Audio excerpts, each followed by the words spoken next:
Hey everybody, it's Jason Blaha here, and today I want to talk to you guys a little bit about being pro-gluten. So let me put on my +5 hat of weaponsmithing, work on skilling up my crafting a little bit.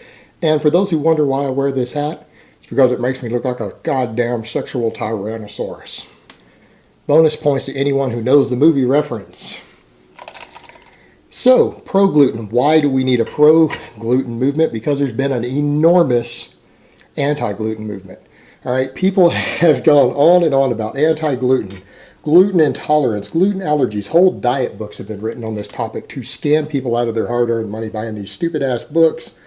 There's been an enormous emergence of gluten-free products, which is fine for the tiny number of people who have celiac disease. But I've even met one person who had celiac disease who, while he did enjoy that, he found it offensive that so many people ran around talking about their gluten intolerance.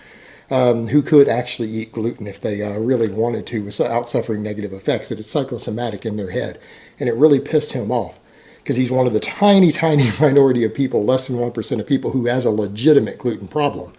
Celiac disease, when you eat a piece of bread and you shit blood out, that's gluten intolerance. So what do we know about this whole gluten intolerance myth? Well, it's turned out there is no such thing as non-celiac gluten intolerance. It's made up. It's a made up thing that people made up to sell books. That's it. It's not based in science. It's not based in reality. And people who think they have it, it's a psychosomatic symptom because you read all about it online. You probably have something else going on and you just thought it was that, because celiac can be easily diagnosed, and celiac is pretty serious. Like if you have celiac disease and you go completely gluten-free and you go back to eating gluten, you will notice a difference. And I don't mean a difference of, you'll just feel worse, meaning it will be a difference your doctor will notice. There'll be a difference in when you poop. You'll start losing body weight, everything else. And that's a big characteristic of celiac disease. People who are eating gluten with it, they lose enormous amounts of body weight. All right, they don't get fatter. All right, that is not an intolerance. An intolerance of a food never, ever makes you fatter. All right, it doesn't work that way. That's bullshit. Gluten allergies. You know what it's turned out? At least one of the leading allergists in the world came forward a few years ago and said this is nonsense. The leading allergist said he can't find a single documented case of a proven gluten allergy of a single individual anywhere in his research. He can't find a single person who has confirmed gluten allergy that he could tell from testing. Can't find one. Doesn't exist. Again, make-believe disease to sell books. And that's the whole point of it. So many people got on this anti-gluten kick when it's all fad diets and pseudoscience and everything else involved. There's actually no basis for it unless you have celiac disease. And if you do, that sucks because you don't have the option of cutting gluten out. People with celiac have to cut gluten out. It can actually kill them. And those people, it's very unfortunate because they miss out some of the best foods in life. But that's just the unfortunate nature of it. And you got to feel bad for those people. And yeah, it's nice that there are so many gluten-free products, which again, guys, it's just breads and pastries. It's not like gluten's found in anything but certain types of grains. But yeah, there are some gluten-free products they can get now easier. Of course, they cost a lot more. So if they really want bread, they're going to have to really, really want bread because they're going to pay 3 times as much for it. They really want pasta, they're going to pay a lot more for it.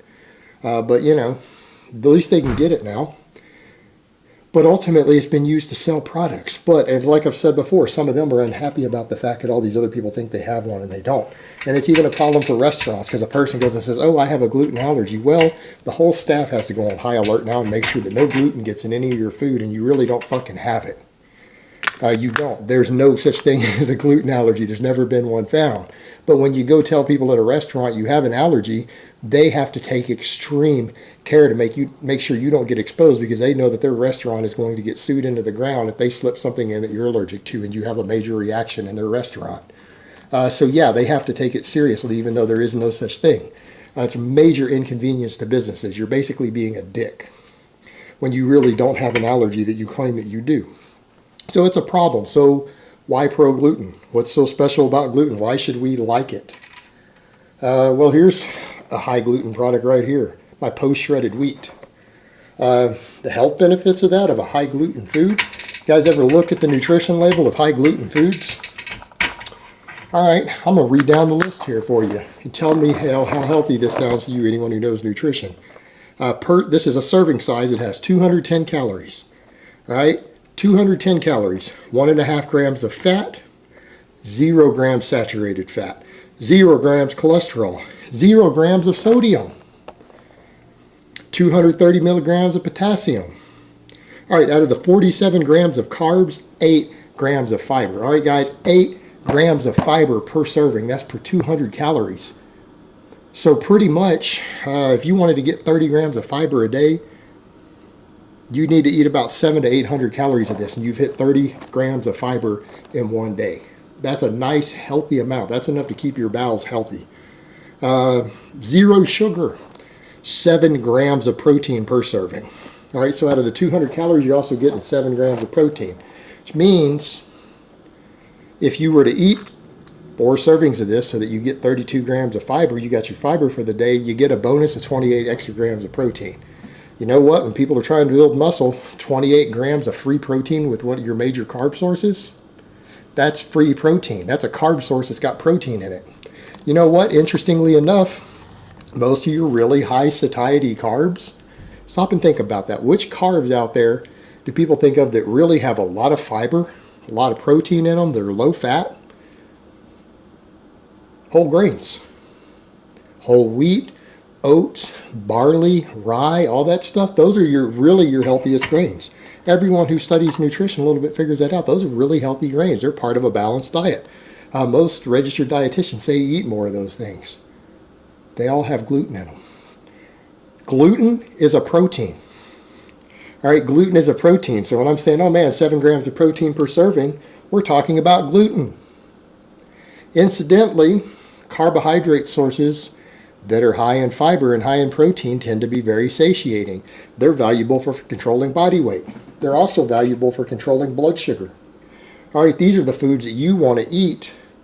All these high gluten whole grains are the very foods that registered dietitians recommend to help with weight loss, to help with diabetes, to help with your cholesterol.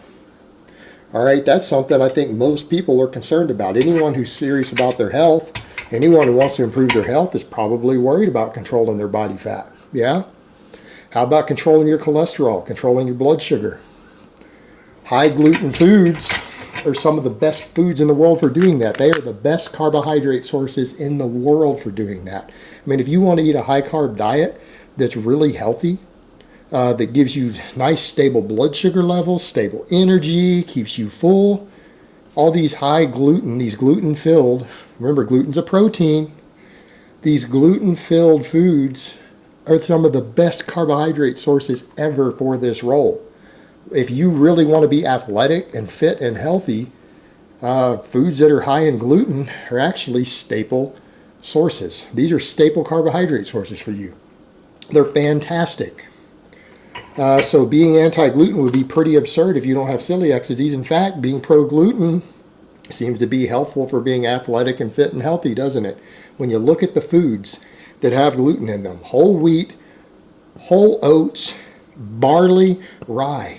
All right, again, those are your gluten sources. Anyone familiar with the Roman legionnaires? They were also called barley men. Incidentally, barley's high in gluten. They were called barley men. They were fed diets of mostly gluten-based foods. They ate mostly barley first and then oats and whole wheat. All right, that's what the Roman legionnaires' diet consisted of. In fact, they found that was a fantastic staple for fueling and massive infantry. All right, because again, you could store it a long time. It was nutritional and it gave them lots of energy. It was a stable fuel source. The Roman legionnaires were fueled on high gluten foods. They ate a high gluten diet, and they were some of the baddest motherfuckers in the world. 2,000 years ago, the Roman legionnaires kicked everybody's asses. They were legitimate bad motherfuckers. All right, they were bad asses. They ate a high gluten diet. Most of your top athletes in the world, whether it's a strength sport, an endurance sport, look at what most of them eat. Whole grains. Being anti-gluten is being anti-whole grain. Whole grains are staple foods of most of the top athletes in the world. Some of the healthiest, fittest, most elite performing athletes in the world eat diets chock full of high gluten foods. Most of the foods, a lot of the foods that are recommended that you eat more of by registered dietitians for your health, high gluten foods. So yeah, you need to be pro-gluten. Being pro-gluten is a good thing. We need a pro-gluten movement. That would actually do us a lot of good. All this anti-gluten bullshit is driving people away from foods that fuel athletes, that fuel fitness, that fuel training.